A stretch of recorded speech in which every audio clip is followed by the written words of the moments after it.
अस्सलाम वालेकुम guys, welcome back to my channel. This is engineer Abdul Hadi और आप देख रहे हैं ये नई स्किल। आज की वीडियो में हम डिस्कस करेंगे कंक्रीट मेसनरी यूनिट को यानी सीएमयू को। सीएमयू का प्रोसेस किस तरह होता है, इसका स्टार्टअप कौन सा होता है, इसका सेक नंबर कौन सा होता है, इसका स्टैंडर्ड कौन सा यूज़ होता है।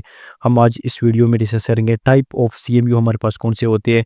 आप इस स्टैंडर्ड को अरामको प्रोजेक्ट पे भी यूज़ कर सकते हैं और नॉन अरामको प्रोजेक्ट पे भी यूज़ कर सकते हैं, क्योंकि सीएमयू की जितनी भी डिटेल है वो हमारे पास फर्दरली आपने जहाँ भी करनी होती है, मिडल ईस्ट के अंदर, सऊदी अरब के अंदर, जब भी आपने सीएमयू को करना होता है इसका प्रोसेस सेम होता है, इसका कंप्रेसर स्टैंड जो होता है वो सेम होता है।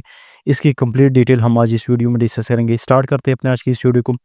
अब हम सीएमयू के स्टैंडर्ड को देखते हैं। सबसे पहले हम डिस्कस करें सीएमयू के स्टैंडर्ड को। Saudi Aramco engineering standard M100 यानी सऊदी अरामको बिल्डिंग कोड्स में इसकी डिस्कशन हुई है। सीएमयू की जितनी भी डिटेल हम फॉलो करते हैं, जो साइक हमने बनाया हो यानी चेकलिस्ट जो बना है वो आपका Saudi Aramco engineering standard M100 से ही बना है। यानी सऊदी अरामको बिल्डिंग कोड्स के जो हमारे पास स्टैंडर्ड है, इसमें हमारे पास मल्टीपल एक्टिविटीज़ के लिए जितनी भी प्रोसीजर जो स्टैंडर्ड फॉलो होती है वो डिफाइन हुई है। ठीक है, सीएमयू के लिए भी हम इस स्टैंडर्ड को यूज़ करते हैं। नेक्स्ट हमारे पास इसका साइक नंबर है यानी चेकलिस्ट जो हमारे पास इसको फॉलो होता है।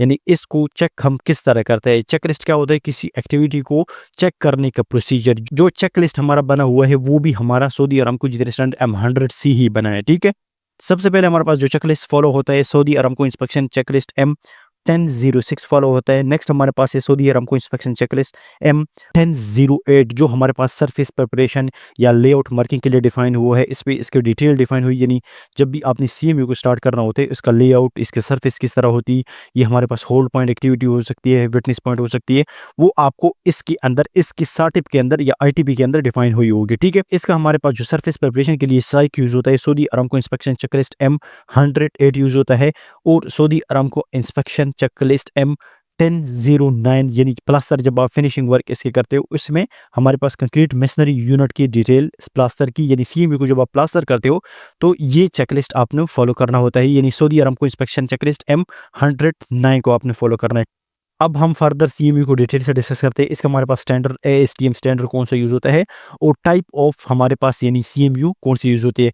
सबसे पहले हमारे पास hollow and solid load bearing as per ASTM C90 हो गया। फॉर एक्सटीरियर वॉल के लिए हमारे पास जो आउटर वॉल होते हैं उसके लिए हम यूज करते हैं। ठीक है, नेक्स्ट हमारे पास hollow and solid non load bearing as per ASTM C129 for interior wall, यानी जो भी हमारे पास होलो ब्लॉक है और solid non load bearing wall जो हमारे पास होती है जहाँ पे हमारा लोड कम आता है, उसके लिए हमारे पास जो स्टैंडर्ड होता है ASTM C129 मोस्टली जो हमारे इंटीरियर वॉल होते हैं उसके लिए हम यूज करते हैं। ठीक है, नेक्स्ट हमारे पास है minimum compressive strength of the concrete masonry unit shall be 13.1 MPa 1900 से लेकर 2000 PSI तक इसकी कंप्रेसिव स्ट्रेंथ होनी चाहिए। ठीक है, ये हमारे पास सीएमयू की बात हो रही है, यानी सीएमयू की हमारे पास जो कंप्रेसिव स्ट्रेंथ है वो 13 MPa या हमारे पास 1900 से लेकर 2000 PSI तक इसकी हमारे पास कंप्रेसिव स्ट्रेंथ होनी चाहिए। ठीक है, अब इसमें हमारे पास different type of hollow box आ जाते हैं, इसको डिफरेंट नाम दिए गए हैं, जिसमें हमारे पास A1 है, A2 है। इसका हमारे पास साइज और डायमेंशन में फ़र्क होता है। ठीक है, यानी इसकी लेंथ, विड्थ और हाइट में फ़र्क होता है।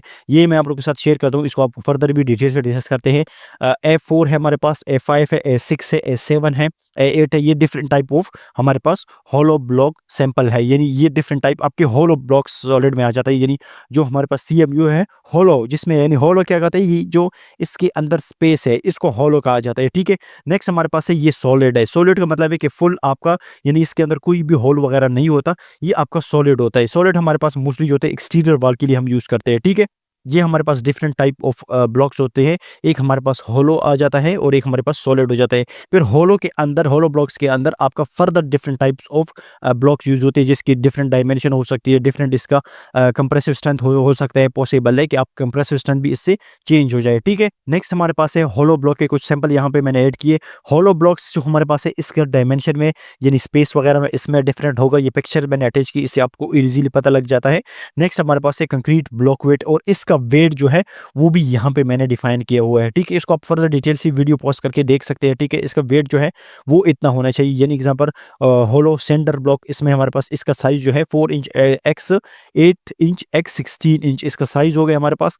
होलो सेंटर ब्लॉक इसको कहते हैं, और 24 LB यानी 11 kg इसका हमारे पास वेट होता है। ठीक है, फर्दर इसके हमारे पास सॉलिड सेंटर ब्लॉक आ गया। इसका हमारे पास फिर फर्दर इसका डायमेंशन जो है इसमें डिफरेंट है। नेक्स्ट हमारे पास इसका जो वेट है इसमें भी डिफरेंस आ गया आपका। ये इसको आप खुद ही स्टडी करते हैं। ठीक है, नेक्स्ट हमारे पास है, अब फर्दर इसके हम स्पेसिफिकेशन को डिटेल से डिस्कस करते हैं।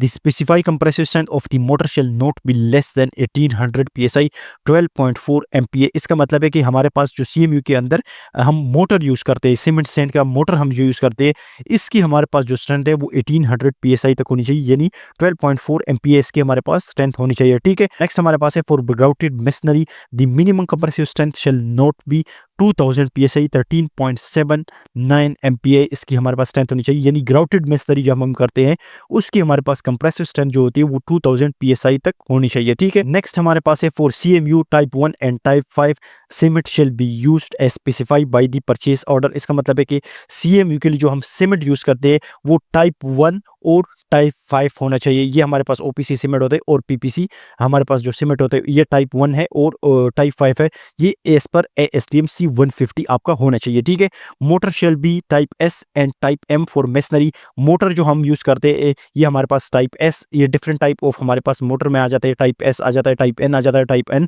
यानी मेसनरी के लिए हम जो मोटर यूज़ करते हैं वो हमारा टाइप S और टाइप M होना चाहिए। ठीक है, नेक्स्ट हमारे पास है नेचुरल पोज़ोलाना सीमेंट जो हम यूज़ करते हैं, नेचुरल पोज़ोलाना हमारे पास सीमेंट यूज़ होते हैं, shell not B exceeded 50% of replacement of the cement. यानी अगर आपने नेचुरल पोज़ोलाना सीमेंट यूज़ करना है तो आपका जो इसमें हमारे पास सीमेंट है वो 50% तक ज़्यादा नहीं होना चाहिए। ठीक है, for standard masonry unit no overall dimensional width height and length shall be differ by more than 3.2 mm, यानी ये टॉलरेंस की बात हो रही है।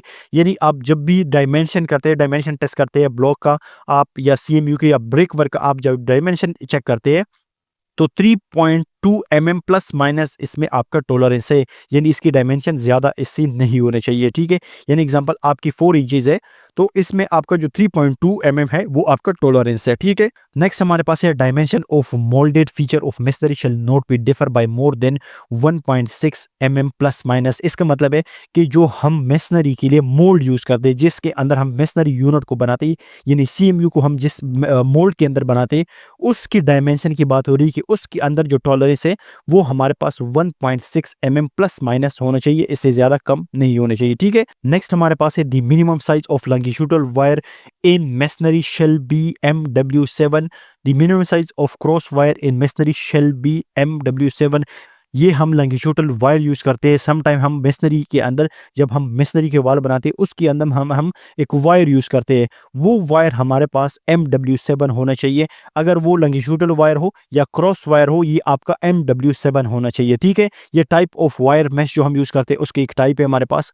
Maximum spacing of cross wire longitudinal wire shall be 400 mm। कहते हैं कि हम जो क्रॉस वायर यूज़ करते हैं एंड लॉन्गिट्यूडल वायर यूज़ करते हैं इसके बीच में जो स्पेसिंग है वो 400 mm होनी चाहिए, इससे ज़्यादा नहीं होनी चाहिए। ठीक है, नेक्स्ट हमारे पास है for cold weather when ambient temperature fall below और 4 centigrade the temperature of the masonry unit shall not be less than 7 centigrade when laid in the masonry. इसका मतलब है कि अगर एग्जांपल विंटर सीजन में हम CMU ब्लॉक करते हैं तो वेदर की कंडीशन जो है, यानी वेदर जो हमारे पास 4 सेंटीग्रेड तक अगर एग्जांपल बिलो है, 4 सेंटीग्रेड से कम है, तो हमारी मेसनरी यूनिट की जो हम लेइंग करेंगे जिस दौरान, तो उस टाइम हमारी मेसनरी यूनिट की जो टेम्परेचर है वो -7 कम नहीं होना चाहिए। ठीक है, नेक्स्ट हमारे पास है for hot weather the ambient temperature exceeded 38 centigrade the temperature of the mortar shall be maintain below 49 centigrade. इसका मतलब है कि अगर एग्जांपल वेदर की टेम्परेचर हमारे पास 38 सेंटीग्रेड से ज़्यादा है तो मोटर की जो हमारे पास टेम्परेचर हो वो 48 सेंटीग्रेड से ज़्यादा नहीं होना चाहिए। ठीक है,